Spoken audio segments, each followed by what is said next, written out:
There exists such a thing as judicial activism, where judges will choose something to make a political statement, and it has come up a lot. Like just kind of me reading the paper, I've noticed that. I have a huge respect for TV judges, and just the reason why not all, just because I haven't had enough experience to meet them all, but I'm sure just because of the fact they got to where they are, that they are very intelligent people who are very knowledgeable about their field and very adept to it.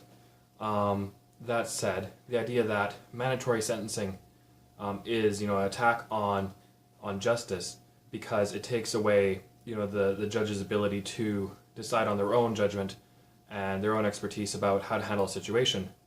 I don't think that it's a good stance to go against mandatory minimums because it's not exactly like it's a libertarian paradigm currently with the legal system. Obviously, it's a lot better to have judges in a lot of situations, but the pure libertarian way to have it would be to have it be an arbiter, someone that both the prosecutor and defendant choose, say, all right, this will be our mediator, this will be the person that we mutually agree to settle our dispute.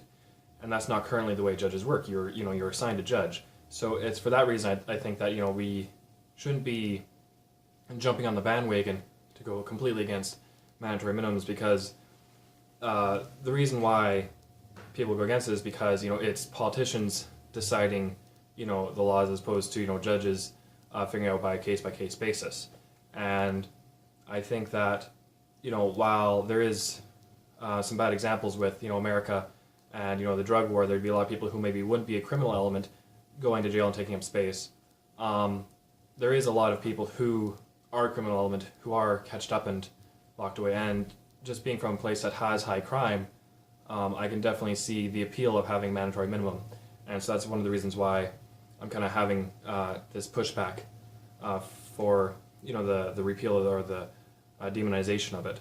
So that's generally my thought, that taking that side of completely opposing mandatory minimums might not be the best, because it is already currently politicized. At least this way it's politicized by people who are elected as opposed to unelected. Obviously I think that the best answer would be to have it just be more of an arbiter kind of situation and to try to push it that way.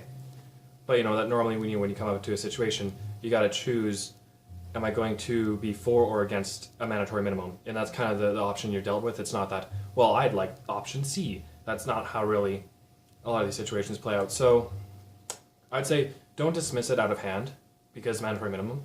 There is ways that they're used wrongly, but I think that judges aren't angels. They can be fallible, and I think that until we have a way that you can choose your arbiter when it comes to cases, I think we got to be careful about putting them on a pedestal, saying judges are completely infallible. And so I just want to put out that caution to everybody, and just challenge your assumptions. All right, till next time.